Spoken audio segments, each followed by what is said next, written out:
bersama putranya, Connor Hawke berangkat ke Bukit Pegunungan Sanctuary untuk menemukan Roy Harper yang ada di sana. Berkat pemberitahuan Amanda Waller yang juga meminta Oliver untuk menemukan topeng file program Sanctuary. Setiba di sana, mereka disambut oleh ketiga wanita Eros yang dimana mereka awalnya mengira adalah orang lain yang terpaksa menyerang kedua ayah dan anak itu. Ketiga wanita Eros pun tersebut mengaku disuruh Roy Harper untuk menjaga pintu masuk Sanctuary. Setelah menjelaskan semuanya, ya mereka pun ternyata salah paham. Oliver Queen pun masuk ke pintu rahasia Sanctuary, yang kemudian ketika berada di dalamnya, si Green Arrow bertemu Roy Harper yang kemudian mereka pun disambut oleh Justice League of America di zaman keemasan yang bersiap menyerang mereka berdua. Cerita itu adalah ringkasan cerita yang sebelumnya, dan sekarang mari kita lanjutkan pada edisi yang berikutnya. Inilah ulasan cerita video komik Green Arrow volume ke-7 yang berada di era Dawn of DC. Untuk edisi yang ke-11, semoga kalian suka. Yeah.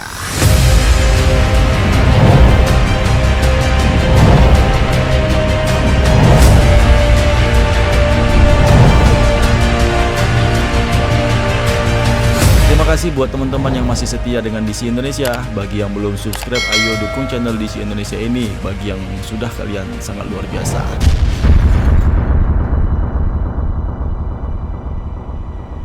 Oliver Queen dan Roy Harper menahan serangan Justice League yang berbentuk holografik. Serangan pertahanan mereka akhirnya mendapatkan bantuan dari Connor dan para gadis-gadis Arrow. Mereka langsung masuk ke dalam Sanctuary dan menyerbu hologram Justice League. Meskipun Green Arrow mengatakan kepada putranya untuk tetap berada di luar, namun Connor Hawke menjelaskan dia sangat bosan menunggu mereka di dalam, dan oleh karena itulah dia bersama wanita-wanita Arrow itu menerobos masuk ke dalam Sanctuary. Di saat yang lainnya menahan serangan Justice League holografik, Oliver Queen berfokus kepada topeng Sanctuary. Dia pun langsung menggunakan panah pengaitnya untuk menarik topeng yang berisi file Sanctuary. Setelah mendapatkan apa yang menjadi tujuan utamanya, ya dia pun keluar dari ruangan komputer dan memerintahkan yang lainnya untuk segera pergi meninggalkan tempat itu. Mereka berhasil melompat keluar dari ruangan Sanctuary menghindari serangan penglihatan panas heat vision Superman hologram. Connor Hawke pun memberitahu Roy Harper, Lian Harper telah kembali ke bumi dengan selamat. Oliver kemudian meminta Connor untuk membawa Roy Harper ke kota Gotham untuk dapat bertemu kembali dengan putrinya itu. Oliver Queen kemudian menelpon Amanda Waller untuk memberitahunya dia berhasil memiliki file Sanctuary dan menuntutnya untuk memberitahu di mana Malcolm Merlyn berada. Sebagai tanggapan permintaannya, si Amanda Waller menteleportasikannya kembali ke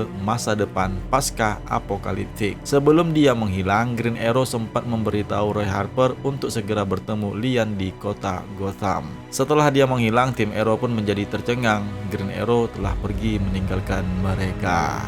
Berpindah ke Malcolm Merlyn alias Dark Archer, sebuah adegan flashback di masa lalu yang menceritakan sejarah dirinya mengenai dirinya yang menjadi salah satu anggota sirkus. Nama panggung dalam aksinya itu juga dikenal sebagai The Magician. Pada saat penampilannya memanah apel di atas kepala seorang anak itu adalah Oliver Queen muda. Dari dialah dia merasa tidak berguna dan akhirnya meninggalkan dunia sirkus. Adegan-adegan di masa lalu di mana si Oliver Queen yang dewasa hidup lebih baik dan menjadi teman baik putranya Merlyn, yaitu Tommy Merlyn. Ayah Oliver dan ayahnya si Tommy merupakan pebisnis yang sukses di kota mereka, di mana kehidupan kedua remaja itu sangat glamor, sering bermain dan berkumpul bersama wanita. Namun yang tidak diketahui oleh putranya, sebenarnya Malcolm pernah menjadi pengikut Ra's al Ghul. Dia menjadi anggota League of Assassins. Di sanalah dia mendalami keterampilan memanahnya untuk menjadi pembunuh bayaran.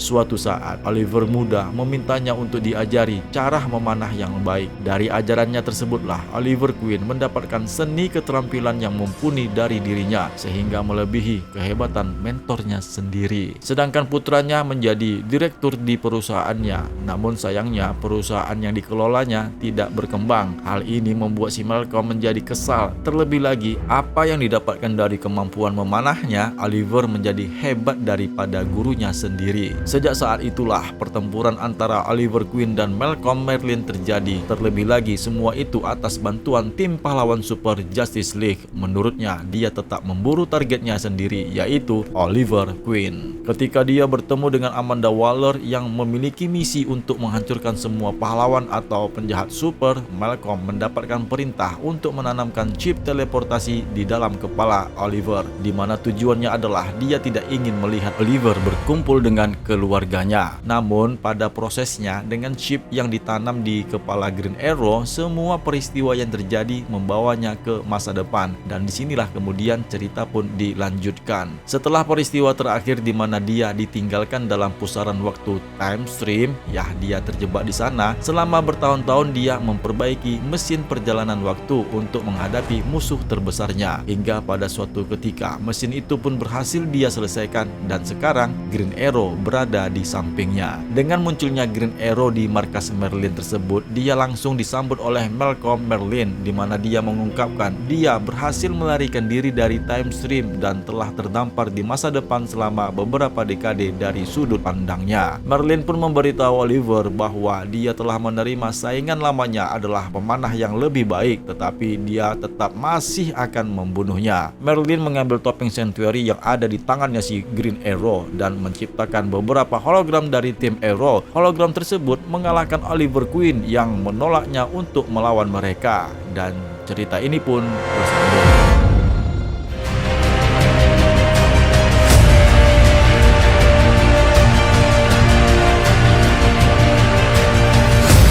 Nah, itulah dia ulasan cerita komik Green Arrow volume ke-7 edisi yang ke-11. Semoga kalian menyukai cerita ini. Silahkan tulis komentar teman-teman di kolom komentar mengenai cerita ini, dan berikan pendapat teman-teman mengenai cerita komik DC yang mana yang akan kita bahas. Kenalkannya, nama aku Jimmy Brainstorming. Sekali lagi yang belum subscribe, ayo dukung channel tercinta kita ini menjadi lebih baik lagi. Sampai jumpa pada video yang berikutnya. Bye.